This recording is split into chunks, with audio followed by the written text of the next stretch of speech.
Let's first talk about culture, because I think culture for me also personally plays a very important role, or can play a very important role in cultural actors and artists, um, as as the people and the organizations who imagine the future, usually well ahead of others, through their different expressions, whether it is imagining disaster, or whether it's imagining a better future, what is possible, what could be the utopia.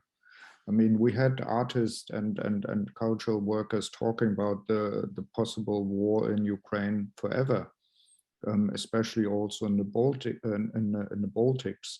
So and Poland and other places, warning what could happen, and they were not taken seriously, or not seriously enough. But they were often ahead of the curve in terms of look at foreign policy experts and think tankers and so on. So what happens in theaters when they discussed dictatorships re-emerging, and so on. So I think so the culture can imagine the future in a ahead of time, and in a compelling, or even in a way that people take note. And that's why they are very important. But they can also, that's why it's also for our work important, I think. They can make connections other people can't do easily. They can look beyond sort of dividing lines. They can sort of mend ties in terms of in times of polarization. They don't get so easily polarized than other parts of society, I would think, where it can happen, and people have tried to do that. They can tell stories. So culture can tell stories about the Europe today, what is not working, but also what can be possible. They are self-critical, they are critical. I mean, when we talk about the relationship of Europe with Africa and other developing nations in other parts of the world, the history Europe had, that needs to be reflected. And I think culture has played a very important role. I think the whole discussion about decolonialization came in particular out of the cultural sector related to museums, and giving back stolen art pieces. Culture can and is provocative, and I think also culture builds and can build belonging, and experience. You experience things through a cultural expression in a way that that can guide your next steps, whether it is on the issue of solidarity with Ukraine, whether it is the issue of what is war, and so on. You know, you don't experience these things often, and more emotional through cultural expression rather than reading a textbook. So, you know, culture can build and builds identities. And I think, so for me, this, and of course I have to say that because I run the European Cultural Foundation, so people will expect that from me.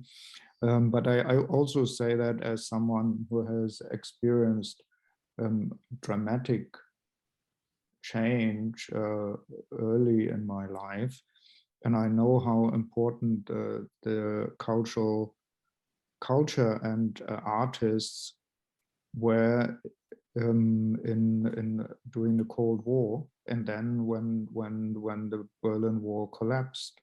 I think they were actually the central actors in this. because also they had venues, there were theaters, there were museums, there were places people could go to, and so on. So I think culture is essential always, but it is essential especially in dramatic times like we're seeing now, and I would call them actually as related to what Jerry said, as everything is interconnected. I totally agree. We are living in pandemic times. So we had a pandemic, a health pandemic, but now we have a sort of a pandemic of warmongering. We have a crisis, climate crisis pandemic. We have a pandemic of polarization. So I think culture is tremendously important to get through these times halfway intact. I completely agree that culture is hugely important. The question is, in essence, what kind of culture and what specific things can a foundation that's interested in culture do? And I would like to sort of turn the negativity that we're all expressing, and I understand why we're being negative, to something more positive, that we need to take this crisis and make something with it. And I think the challenge in Europe now is that even if it's not, as I was saying, not easy for the levers to be pulled, there has been an incredible resonance on the European continent with the current crisis. Now, you can quarrel with why Syrians no and Ukrainians yes, and why, are we not upset about refugees in Calais if they're black, but we're not working, we're worried about the ones that are coming from Ukraine. It doesn't, that's still valid, but the fact remains that this has galvanized people immensely. And I would use this as an opportunity to build on it. Now, two things I'd like to say before I get into that. One is I think we have to be really careful. I'm getting so angry because even software companies that have nothing to do with Ukraine, right, are when you go into their sites, are talking about join us. We're on the side of Ukraine, right? And so there's people who are really taking advantage of this thing and this solidarity that's being expressed. So we have to somehow separate ourselves from people who are taking advantage of this for their own purposes. But the fact remains that people have shown solidarity and have become galvanized, and not to take this opportunity to build on that. At this crisis moment, at this moment of multiple pandemics and one problem on top of another, would be a huge mistake, which is, I think I've suggested to Andre in the past, and I think we agree. Even if we are already doing some of these things as the European Cultural Foundation, we may need to rebrand some of it because we need to capture the zeitgeist of the moment. And that means we need to move fast, we need to move with consistency. And I would say we need to do just one or two things, not a lot, but just one or two things where we gain a reputation and a track record for it. And it would seem to me that one of the most important things, given what Andre said about cultural workers, is we really do need to find ways to get cultural workers into the front line to talk to people. So it's not just politicians that are talking, it's not just military people that are talking, but it's the artists. And as far as possible, I'd like to also include Russia in this, because I think we have to look beyond the current crisis and away from picking sides, so to speak. One of the things that I'm worried about is people are picking sides without necessarily understanding the complexity of the issue. And if I can just maybe correct something that I think maybe I said, or maybe Andre said, this is not new. Ukraine has been at war for 8 years, and we have ignored it for too long. So it's not as if, in fact, I think we're all complicit in having sort of looked the other way here. And so maybe we need to be also very cognizant of the fact that because it's been going on for 8 years and there's pain on both sides, and there's wrongdoing on both sides. I think this is one of the problems with war.